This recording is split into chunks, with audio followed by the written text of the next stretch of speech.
और हरिद्वार अगर चल रहा है तो यहाँ के हर की पौड़ी के लोगों से वो चल रहा है, गंगा माँ से चल रहा है हरिद्वार में। फिर आपसे कह रहा हूँ, हरिद्वार को अगर कोई रोजगार दे रहा है तो गंगा माँ ने रोजगार दिया है। यहाँ के नेताओं ने हरिद्वार को कोई रोजगार नहीं दिया है। हरिद्वार में मदन कौशिक जी ने हरिद्वार को विकास के नाम पर, अपने आशीर्वाद में विकास के नाम, इस हरिद्वार को वैश्यावृत्ति, बेरोजगारी, अशिक्षा, भुखमरी दी है। सामाजिक विकास जिसमें स्वास्थ्य, जिसमें शिक्षा, जिसमें रोजगार, जिसमें महिलाओं का विकास, जिनमें महिलाओं की सुरक्षा, ये सारे मुद्दे जुड़े होने थे। आज हमारी हर की पौड़ी इन 20 वर्षों के कालखंड में पेरिस बन सकती थी। नमस्कार, मैं सुमित सिंह। आज हमारे साथ युवा नेता विनय जी हैं। आज हरिद्वार के विकास को लेके हम इनसे सवाल पूछेंगे और क्या उथल पुथल राजनीति में हो रही है उसको लेके भी सवाल पूछेंगे। विनय जी, बहुत बहुत स्वागत है। सुमित जी, आपका बहुत बहुत स्वागत है। विनय जी, क्या कहना चाहेंगे हरिद्वार के विकास को लेके आप? देखिए, हरिद्वार में कोई विकास नहीं हुआ है और हमने हमेशा से एक बात कही है कि हम हरिद्वार के जनहित के मुद्दों के साथ कभी कोई समझौता नहीं करते हैं। हमारी आवाज़ कल भी बुलंद थी, आगे भी यूं ही बुलंद रहेगी। आज के नाम पर मदन कौशिक जी ने इस हरिद्वार को वैश्यावृत्ति, बेरोजगारी, अशिक्षा, भुखमरी दी है। आज हरिद्वार के अंदर क्या है? आज हरिद्वार के अंदर सबसे ज़्यादा पढ़ा लिखा शिक्षित नौजवान युवा बेरोजगार घूम रहा है। महिलाओं के पास कोई रोजगार नहीं है। हरिद्वार जो धर्म नगरी थी, अब वो वैश्या नगरी में तब्दील होती जा रही है। किस तरीके से हरिद्वार के अंदर वैश्यावृत्ति बढ़ रही है, किस तरीके से हरिद्वार के अंदर नशा बढ़ रहा है, इस पर रोकथाम कौन लगाएगा? और हरिद्वार को क्या मिला 20 वर्ष के कालखंड में? दो बार शहरी विकास मंत्री रहे, पिछले 4 पंचवर्षीय योजनाओं में विधायक रहे, हरिद्वार को कुछ नहीं मिला। और मैं हमेशा से एक बात कहता हूं कि हरिद्वार के अंदर पिछले 20 वर्ष के कालखंड में कोई विकास का काम नहीं हुआ। हरिद्वार में, हाँ, हरिद्वार के राजनेताओं ने अगर हरिद्वार को विकास के नाम पर कुछ दिया है तो व्यक्ति का व्यक्तिगत विकास, यानी व्यक्ति का व्यक्तिगत संसाधनों का विकास, उसके गाड़ी घोड़े से लेकर के उसकी जेब भरना, उसके पर्सनल जो संसाधन थे उसके लिए राजनेताओं ने यहाँ पर काम किया है। लेकिन सर्वांगीण विकास, मैंने कहा सोसाइटी का विकास, वो हरिद्वार के अंदर नहीं हुआ।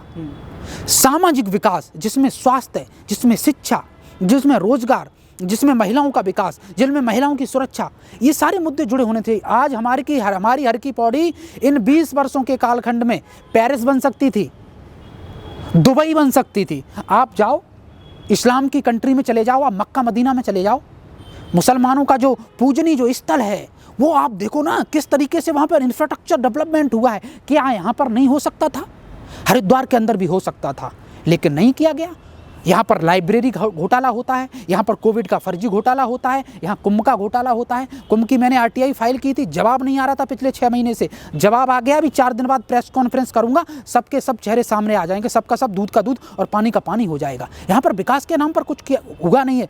और हरिद्वार अगर चल रहा है तो यहाँ के हर की पौड़ी के लोगों से वो चल रहा है, गंगा माँ से चल रहा है हरिद्वार में। फिर आपसे कह रहा हूँ, हरिद्वार को अगर कोई रोजगार दे रहा है तो गंगा माँ ने रोजगार दिया है। यहाँ के नेताओं ने हरिद्वार को कोई रोजगार नहीं दिया है। और मैं हमेशा से कहता हूँ कि हरिद्वार की सिविलाइजेशन की बात कब होगी, हरिद्वार की संस्कृति को उत्थान की बात कब होगी, हरिद्वार के टेक्नोलॉजी, और इस पर कोई बात क्यों नहीं होती है? विनय जी, आप मदन जी पे सीधे सवाल साध रहे हैं, लेकिन जनता तो उनको पसंद कर रही है हर बार। देखिए, हर बार मदन जी को जनता पसंद करती है, उनको मौका देती है, लेकिन इस बार नहीं दे रही है। इस बार जो वोट डाला जाएगा वो मदन जी को जिताने के लिए नहीं, हराने के लिए लोग वोट करेंगे। मैं कहूँगा कि इस बार का चुनाव मदन जी के लिए आसान होने वाला नहीं है। वो इस गलतफहमी में न रहें कि उन्होंने जगह जगह बूथ लेवल पर अपनी फौज तैयार कर दी है तो वो पैसे के बल पर या संख्या के बल पर इस बार का चुनाव जीत जाएंगे। मैं आपसे फिर कह रहा हूँ, इतना टूरिस्ट आता है हरिद्वार, तो एक दुबई, लंदन, पेरिस की तरह हरिद्वार हो सकता था।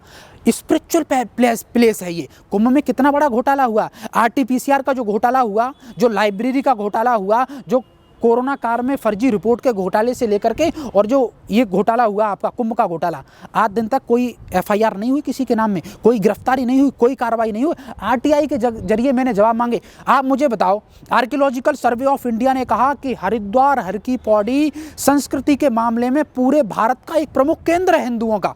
ये मैं नहीं कह रहा हूँ, ये आर्कियोलॉजिकल सर्वे ऑफ इंडिया की रिपोर्ट ने इस बात को कहा, और ये भी कहा कि इसको संरक्षित करने की ज़रूरत है। भाई, यहाँ पर कुंभ लगता है, ये हिंदुओं की आस्थाएं हैं, भावनाएं हैं। वहाँ पर मादक पदार्थों का सेवन हो रहा है, वहाँ पर मादक पदार्थ तेज़ी से बिक रहे हैं, कोई रोकथाम नहीं है।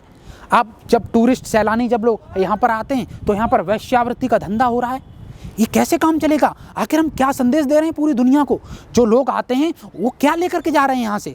इसलिए मैं कह रहा हूँ कि हरिद्वार में हम चाहते थे कि ये नशा मुक्त हो, हरिद्वार का विकास हम शिक्षा युक्त चाहते थे, हरिद्वार का विकास ऐसा हो जहाँ पर हर किसी बच्चे के पास पढ़ने के लिए अच्छा स्कूल हो, अच्छी तालीम हासिल हो, उनको स्वास्थ्य सेवाओं के नाम पर कोई भी, कोविड में सबने देखा है कि किस तरीके से लोगों ने हॉस्पिटल के अभाव में तड़प तड़प करके दम तोड़ी है। ये सवाल नहीं है, ये प्रश्न चिन्ह नहीं है, और ये कौन करेगा। मैं हमेशा से एक बात कहता हूँ कि राजनीति में आप अंधा अनुकरण नहीं कर सकते हैं, आप हमेशा से झूठ की बुनियाद पर इमारतों को खड़ा नहीं कर सकते थे।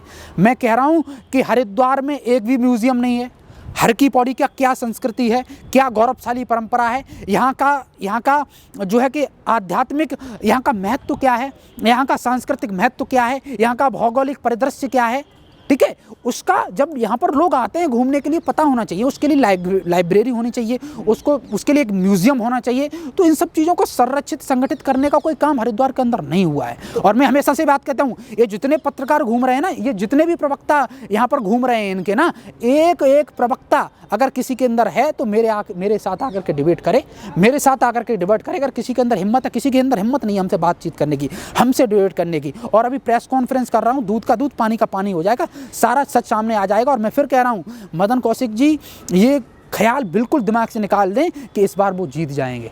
तो आपको क्या लगता है कि किसकी सरकार आने वाली है 2022 में? अगर हरिद्वार की बात 2022 में हरिद्वार में मैं समझता हूं कि परिवर्तन हो रहा है, और परिवर्तन क्योंकि विचार शक्ति के आधार पर हो रहा है। आज मदन कौशिक के खिलाफ कोई बोलने को तैयार नहीं है, समझ रहे हो। लेकिन मैंने कहा कि हरिद्वार का जितना पैसा है वो हरिद्वार के 10% पूंजीपतियों के हाथ में है। यहाँ का जो सामान्य वर्ग है वो आज भी अपने रोजगार की तलाश में आज भी भटक रहा है। यहाँ का हरिद्वार का सबसे ज़्यादा युवा पलायन करता है, बाहर चला जाता है, वो यहाँ रोजगार नहीं है। और जो कुछ भी रोजगार दे रखा है राजनेताओं ने नहीं दिया है, गंगा माँ ने दिया है। गंगा माँ की बदौलत यहाँ के लोगों का पेट पल रहा है, गंगा माँ के संरक्षण में हम लोग यहाँ पर अपनी आजीविका चला रहे हैं। लेकिन मैं फिर कहता हूँ कि हमारी गंगा माँ का संरक्षण नहीं हुआ, हर की पौड़ी का संरक्षण नहीं हुआ, हर की पौड़ी का कोई विकास नहीं हुआ। हमारी हर की पौड़ी 5 साल में, मैं कह रहा हूँ, अगर सही तरीके से इसकी देखभाल होती तो ये पेरिस से कम नहीं होती, ये किसी बड़ी सिटी से आज ये कम नहीं होती। और टूरिस्ट के नाम पर यहाँ तो बहुत सारा पैसा आता है, कहाँ जाता है वो पैसा, कुछ समझ में नहीं आ रहा। तो ये दुर्भाग्य है हरिद्वार का। इसलिए हरिद्वार से इस बार टिकट निकालना इतना आसान नहीं होता है, मैं आपको फिर कह रहा हूँ। और मैंने पिछली बार भी इस बात को कहा था। और जो कोविड कुंभ में जो फर्जी घोटाला हुआ है, सारे तथ्य सारे साक्ष्य आ गए, पूरी प्रामाणिकता के साथ जवाब दूंगा।